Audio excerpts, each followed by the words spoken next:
বাংলাদেশে রেমিটেন্স আসে $13 বিলিয়ন আর $10 বিলিয়ন নিয়ে যায় ইন্ডিয়ানরা।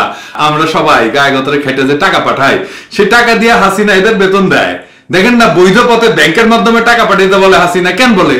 তাইলে ওই টাকা, আপনার উপার্জনের টাকাটা সে ইন্ডিয়ানদের হাতে তুলে দিতে পারে। মানে আগে টাকাটা তো হাসিনার ব্যাংকে যায়, তারপরে ডলার, ইউরো, ইউয়ান, রিয়েল সব হাসিনা রাখে আর টাকা দেয় আপনার আত্মীয় স্বজনকে, তাই না? এই ডলারটা দিয়ে সে বেতন দেয় এই ইন্ডিয়ানদের, বুঝছেন? তাইলে এই সমস্যাটার সমাধান কেঙ্কা করে হবি?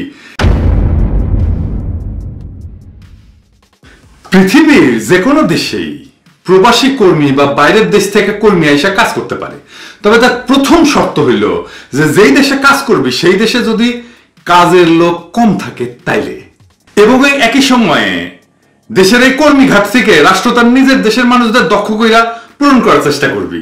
আপনি চাইলে কিন্তু প্যারিসে বা ফ্রান্সে বাংলাদেশ থেকে একজন কর্মী আনতে পারবেন না। আগে প্রমাণ করতে হবে যে ফ্রান্সে ওই কাজ করার মতো লোক নাই, তারপরে আপনি আনার পারমিশন পাবেন। তো ওই যে যখন যেই সময়ের মধ্যে সে নিজের দেশের লোককে দক্ষ করে গড়ে তুলবে, অন্য দেশের লোক কাজ করেছে ওই সময়ের মধ্যেই, তো দেশের লোক দক্ষ হয়ে গেলে বাইরের দেশ থেকে আসা কর্মীরা দেশ ত্যাগ করবে, এটাই নিয়ম।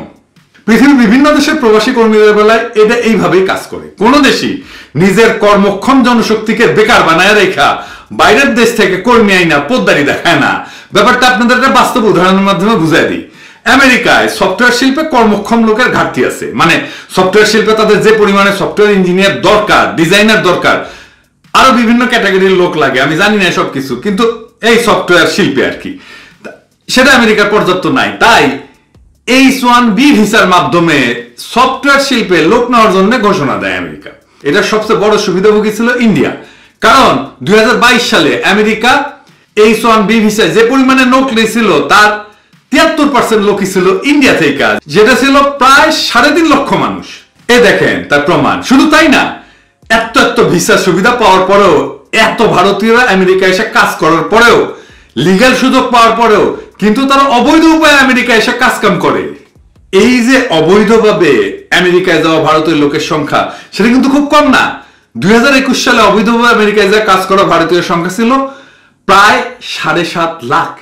মানে 2021 সালে অবৈধভাবে আমেরিকায় কাজ করতে থাকা ভারতীয় লোকের সংখ্যা ছিল 7 লাখের উপরে, যেটা কিনা 2022 সালে H-1B ভিসা পাইয়া লিগালি আসা ভারতীয়দের থেকে দ্বিগুণেরও বেশি।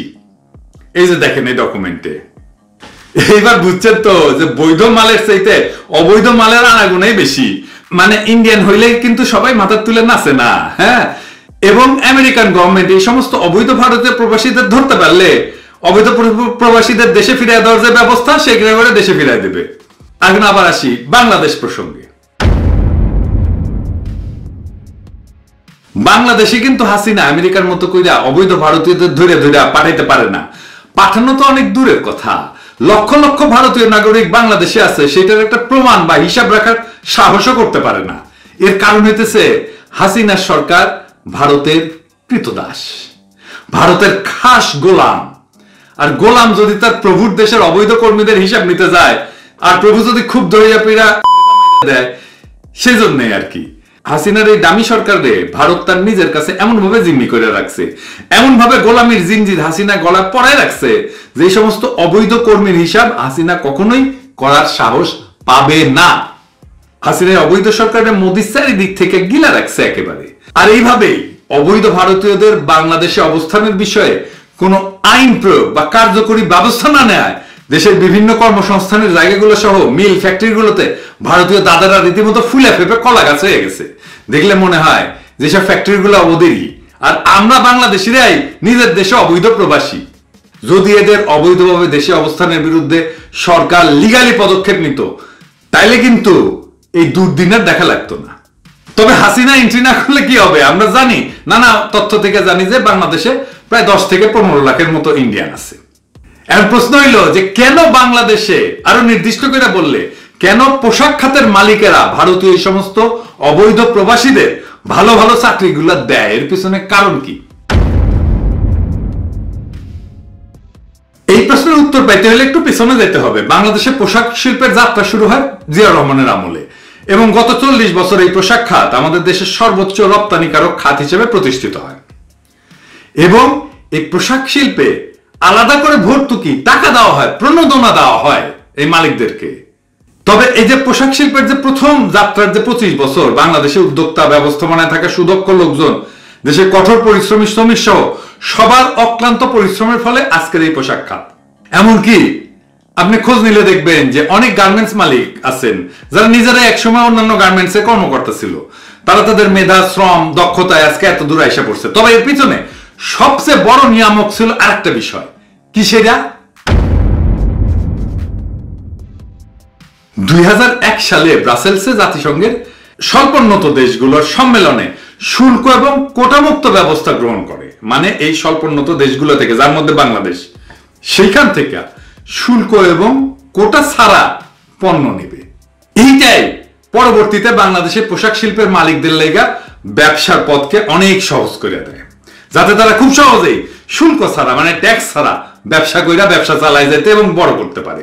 আমি ব্যক্তিগতভাবে একসময় ঢাকায় ইউনাইটেড নেশনসের কর্মকর্তার সাথে আমার কথা হয়েছিল এটা নিয়ে, যে কিনা এই সম্মেলন অর্গানাইজ করার দায়িত্ব ছিল, এবং এই সময় তিনি আমার এটা বর্ণনা করছিলেন যে কিভাবে তিনি ইউরোপীয় কমিশনের সাথে কয়েক মাস ধরে নেগোসিয়েশন কইরা এই যে এলডিসি বা স্বল্পোন্নত দেশগুলোর জন্য শুল্ক এবং কোটামুক্ত সুবিধাটা কার্যকর করছিলেন। ওই সময় এই যে এভরিথিং বাট আর্মস, এই ধারণার মাথায় রেখা একটা পলিসি বা নীতি বাস্তবায়ন করা হয়। মানে শুধুমাত্র অস্ত্র ছাড়া বাকি সবকিছুতে শুল্ক মুক্ত রাখার সুবিধা পাওয়া যাবে এই বাংলাদেশের মতো দেশগুলো। পরে এইটাই বিশ্ব বাণিজ্য সংস্থা বা WTO আছে, তার মাধ্যমে আর একটা নীতি হয় যেখানে কোটা এবং শুল্ক মুক্ত বাণিজ্যের সুবিধা পায় এলডিসি ভুক্ত দেশগুলা, মানে বাংলাদেশের মতো দেশগুলা। এবং এর ফলে পোশাক খাতের মালিকেরা ব্যাপকভাবে লাভবান হয়। আর তাদের এই প্রচুর টাকার ফলে শুধু গার্মেন্ট শিল্প না, বরং আরো বিভিন্ন সেক্টরে নিজেদের ব্যাপক আধিপত্য বিস্তার করছে, যা এখন সংসদ পর্যন্ত আক্রান্ত। আমি এটা হিসাব করেছিলাম যে কতজন গার্মেন্টস মালিক আছে এই সংসদে। তবে তাই বলে আমি কিন্তু কখনোই এটা বলবো না যে সব গার্মেন্টস মালিকেরাই খারাপ, মোটেও না। বরং এই খারাপ ক্ষমতালোভী, অর্থলোভী মালিকের সংখ্যা অনেক কম। তবে এদের বিভিন্নভাবে টাকার পাহাড় করায় মনে হয় এরা মেজরিটি, কারণ এদের ভয়েস বেশি, কথা বেশি বলে, চিল্লায় মার্কেট পাওয়ার চেষ্টা করে। আরো ভালোভাবে বুঝতে পারবেন যে কারা হাসিনার লেসপেন্সার, এইগুলাই পাপি। তবে একটা অপরাধ কিন্তু কম বেশি সব গার্মেন্টস মালিকেরাই করেছেন। হ্যাঁ, প্রথমত উৎপাদনের ক্ষেত্রে যতটুকু অর্থ ব্যয় হয় তার থেকে অনেক বেশি ব্যয়ের হিসাব সরকারকে দেখাইছে, আর অন্যদিকে যা লাভ হয় তার থেকে অনেক কম লাভ দেখাইছে সরকারকে। এইভাবে খরচ বেশি, আয় কম, এইটা দেখায় অতিরিক্ত যে মুনাফা করছে সেই মুনাফার অর্থটা বাইরে পাচার করছে নিজের ইচ্ছা মতো দেশে, এবং দেশটারে খোলসের মতো করিয়া ফেলছে, যেটা দেশের জাতীয় স্বার্থরে চরমভাবে হুমকির মুখে ফেলছে। আর এই অর্থ পাচারের যে সংস্কৃতি, এটা বাড়ায় দিচ্ছে। দেখতেছেন না বিভিন্ন জায়গায় সুইস ব্যাংক, এটা সেটা, আর বেগম পাড়া, দেখতেছেন না এখানে টাকা যায় কিভাবে? এই টাকাই তো।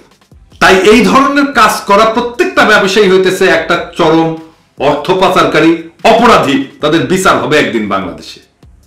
আর তাদের করাই আকাম নিজের দেশের কর্মীদের চোখ থেকে আড়াল করার জন্যই পাশের দেশ ভারত থেকে আর কর্মী না নিজের অফিসে নিয়োগ দেয়, যেন বাংলাদেশের লোক বুঝতে না পারে কি চুরিটা হয়েছে। কারণ মালিকেরা মনে করে যে একজন ভিনদেশি কর্মী আমার প্রতি যতটা অনুগত থাকবে, যেভাবে মুখে তালা দিয়ে রাখবে, আমার দেশের কর্মী তো নাও করতে পারে। আসলে তো তাই করবে না, তো সে বাইরে বলে দেবে। তাই তারা নিজের অপরাধ লুকাইতেই এই নোংরা পথ বেছে নিছে। এইভাবে এই গার্মেন্টস ব্যবসায়ীগুলা বছরের পর বছর, যুগের পর যুগ ধরে আমাদের দেশের অর্থনীতির ক্ষতি করে আসছে। আর এই টাকা পাচারের ঠিকাদারিটা নিছে ইন্ডিয়ানরা। প্রথমত তারা অবৈধভাবে বৈদেশিক মুদ্রা বাইরে পাচারের মাধ্যমে দেশের অর্থনীতির ক্ষতি করছে, আর এই চোরের সাক্ষী হয়েছে গাঁট কাটা ইন্ডিয়ানরা। বাংলাদেশ থেকে টাকা পাচারের অন্যতম সহযোগী ইন্ডিয়ান চাকরিজীবীরা। মানি লন্ডারিং, সেটা 1 টাকা হইলেও যা শাস্তি, 1 লক্ষ কোটি টাকা হইলেও একই শাস্তি। পাচারকারী হিসাবে আমরা যখন একজন গার্মেন্টস মালিককে ধরবো, তার শাস্তি নিশ্চিত হইলে তার প্রতিষ্ঠানে কাজ করা ইন্ডিয়ানদের ধরবো প্রত্যেকটারে, আর অর্থ পাচারের সহযোগী হিসেবে বিচার করব প্রত্যেকটারে। ফ্যাক্টরিগুলোতে ভারতীয় এইসব অবৈধ লোকদের বিরুদ্ধে কোনো কার্যকরী ভূমিকা পালন করবে না। এই বিষয়টার সাথে হাঙ্গেরির নিজেদেরই ডিল করা লাগবে। আর এইটা লেগা আমাদের বিদেশি খেদাও নামে কোনো আন্দোলনও করা লাগবে না, বরং আমাদের এমন ভাবে আগাইতে হবে যে কোনো ফ্যাক্টরি মালিক কোনো ভারতীয় কর্মী নিয়োগ না দিতে পারে, সেটাই আমাদের পরিকল্পনা। তা আমাদের তো একে একে ভারতীয় দাদাদের কাছে যাওয়ার সময় নাই, আমরা গোড়ায় ধরে টান দিব, আগা এমনিতে মাটিতে ধইসা পড়বে ধপাস কইরা। এটার জন্য আমাদের মিড লেভেল যে ম্যানেজমেন্ট আছে ফ্যাক্টরিগুলোর, তাদের এবং কর্মীদের সবাইকে একত্র হইতে হবে।